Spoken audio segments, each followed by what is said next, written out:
Alors nous allons voir comment faire un tour de vérification avant votre départ. Je vous rappelle qu'il est très important le tour de vérification. Lorsque vous partez du dépôt, assurez-vous qu'il n'y a aucun défaut sur votre ensemble.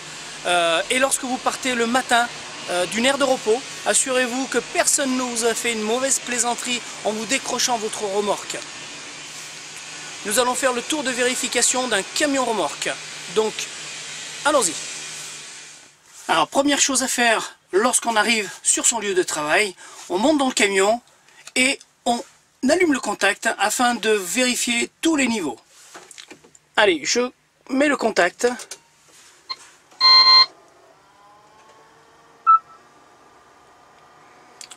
Donc là, je peux voir que l'état de batterie est plutôt faible, donc je vais démarrer le moteur.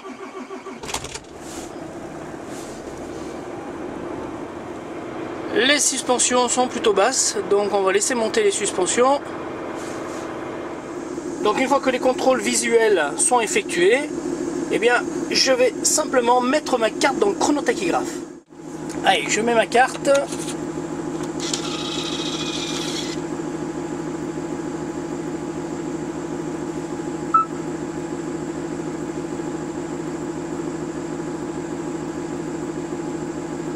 Donc il m'indique le dernier retrait. Est-ce que je veux faire des saisies manuelles? Je n'en fais pas en prise de poste. Voilà, je vais mettre sur position travail en appuyant sur le 1. Voilà, maintenant je vais pouvoir faire mon tour de vérification et je serai couvert si jamais il m'arrive quoi que ce soit. Alors pendant le tour de vérification, le moteur a le temps de monter en température. Donc je commence par visualiser le côté, si jamais c'est un véhicule que vous venez de prendre au dépôt, et ben, contrôlez la carrosserie. Dans le moindre défaut, signalez-le rapidement. Alors effectuez tous les contrôles visuels bien sûr, hein. Ne vous improvisez pas mécanicien non plus. Donc ici nous pouvons voir le liquide de refroidissement, le niveau est très bien.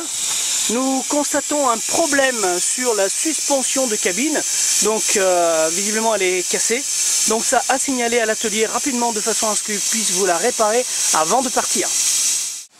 Alors une fois que j'ai inspecté les niveaux, j'inspecte tout ce qui est aspect carrosserie, les rétroviseurs, le marchepied intact, les roues. Alors soit on prend une barre, soit avec un coup de pied on vérifie la pression visuelle, j'insiste bien visuelle, du pneu. Si on en constate une anomalie, eh bien on fait gonfler le pneu avant de partir. Là je peux constater qu'il manque un cabochon d'Adi-Blue, donc ça pareil, avant de partir je vais vite le signaler. Là-haut on peut constater que la bâche a été mal mise, donc à réinstaller rapidement, sinon le pli va se former et vous aurez du mal à l'enlever. Donc on continue le tour. Voilà, donc là on voit justement un pneu qui commence à être dégonflé, donc je le soupçonne d'être crevé. Donc vous voyez, visuellement on peut le voir tout de suite hein, s'il y a une anomalie sur un pneu. Voilà, donc ça on va le signaler et puis on va le faire réparer avant de partir. Je regarde bien l'état de la bâche bien sûr, toujours. Je peux constater ici qu'il y a une anomalie ici. Alors visiblement un conducteur aurait arraché la bâche dernièrement. Ici nous avons un feu qui est cassé. Donc bien sûr on le fait réparer tout de suite.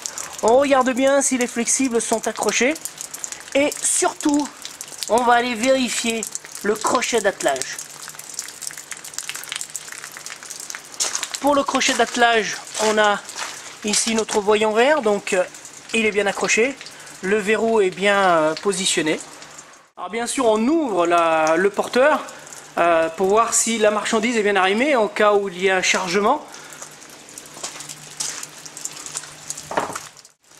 On regarde bien sûr si les béquilles sont bien relevées, qu'elles ne touchent pas le sol et qu'elles sont bien relevées jusqu'au bout. Alors ceci est important, hein. Positionnez-le bien correctement si jamais ce n'est pas le cas. On vérifie les coffres qui soient bien fermés. Ça évitera qu'il s'ouvre pendant que vous roulez et que vous perdiez tout votre matériel. Donc les pneus ici, pas d'anomalie. Les sangles de bâche sont bien mises. Alors vous voyez ici une petite anomalie avant le départ. Je vais simplement le remettre en place. Voilà. Ça prend pas de temps. Donc là, je vais vérifier la remorque.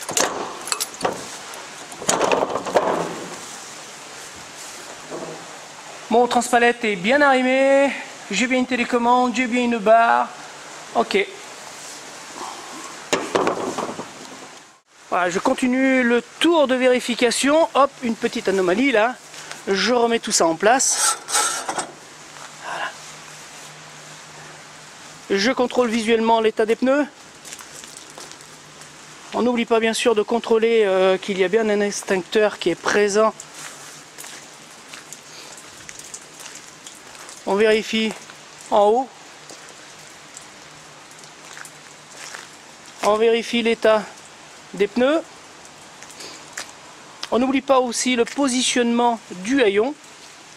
Donc toujours pareil, hein, on vérifie que les coffres sont bien fermés de façon à ne rien perdre en cours de route. L'extincteur, on ouvre, on vérifie qu'il y a un extincteur qui soit bien présent. Voilà. Donc là je viens d'effectuer mon tour de vérification. Vous avez pu voir, c'est assez rapide, on ne s'attarde pas trop non plus, on ne va pas y passer des heures. Hein, on a l'habitude de prendre un véhicule, donc on sait normalement dans quel état il est. Voilà, je vous souhaite une très bonne route et soyez prudents.